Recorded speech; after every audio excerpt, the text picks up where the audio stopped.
Hi, you guys. It's MJ.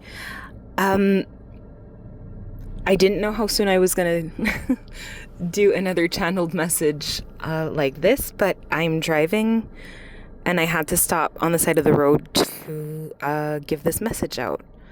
So if it found you, it's probably yours. There's a feeling that's coming to me right now about how you used to think you were an extrovert when you were young, or you were told you were an extrovert, or you felt like an extrovert, and all of a sudden at some point that shifted to extreme introversion, to loving spending time alone. And there's nothing wrong with either of those, but I feel the need to bring up this part where I think the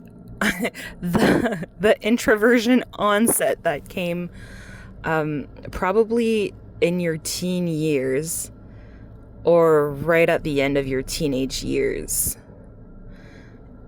It feels like it's because you gave so much of yourself and you felt other people's emotions so deeply,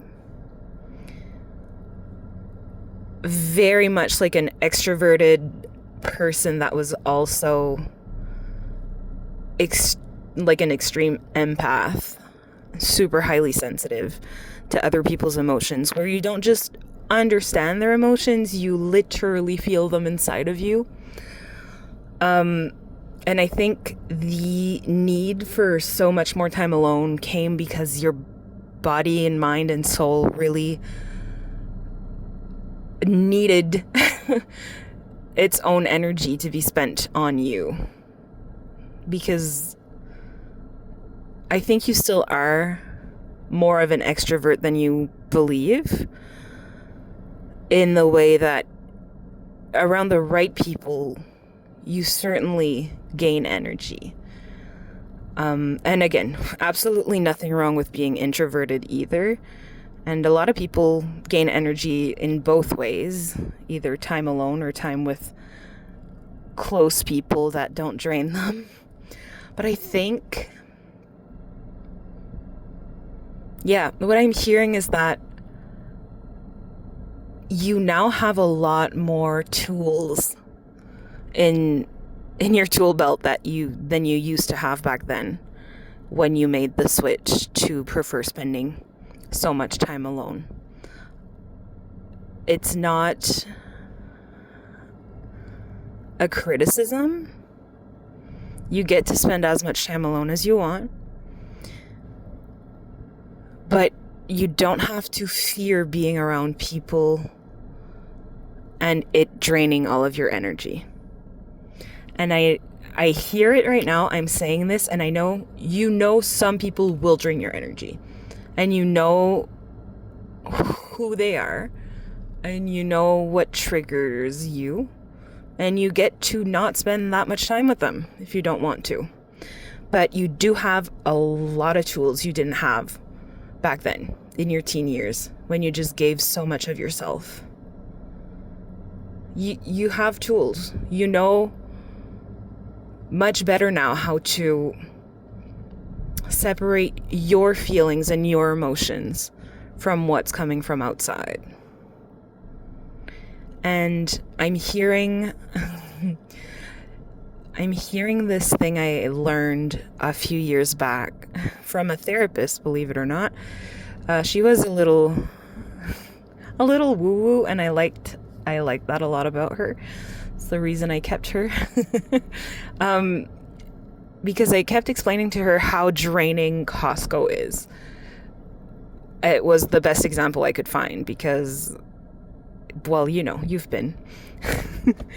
And I was explaining to her how I feel like I'm a sponge for other people's emotions constantly. So when I'm in there, it's so overwhelming. And she told me to try going in, but before going in, to spend a minute or two in my car picturing a bright light around me,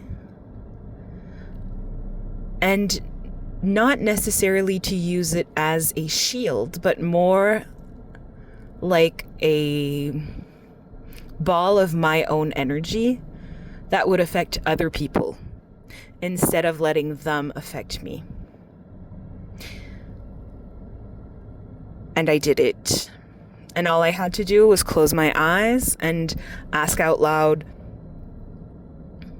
to send my energy outward.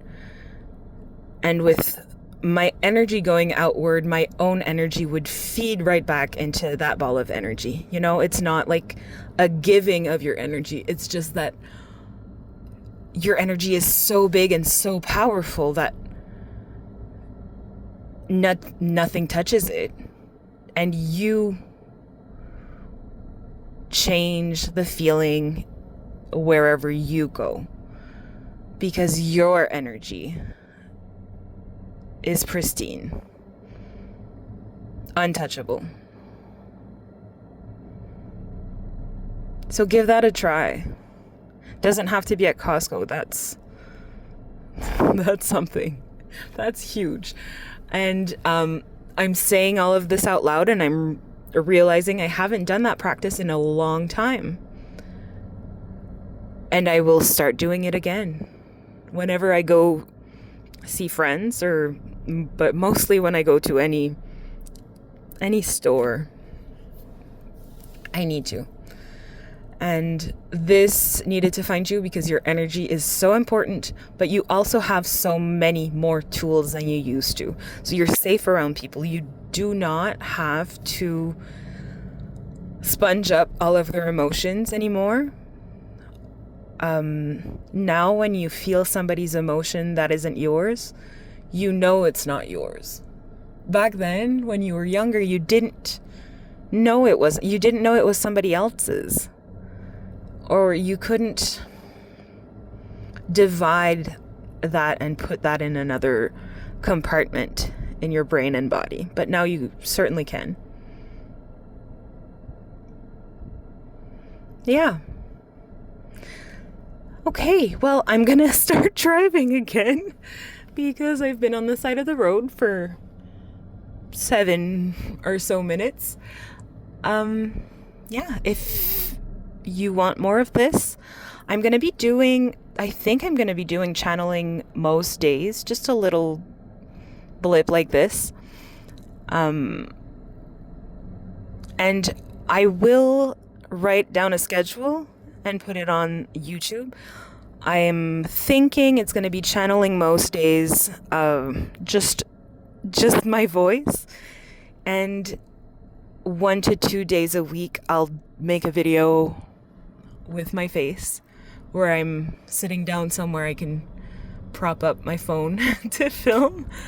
And I'm also going to do a tarot reading once a week. That's my plan for now, but once I do have the dates and everything, I will let you guys know, and I'll post a community post on here to let you know the schedule.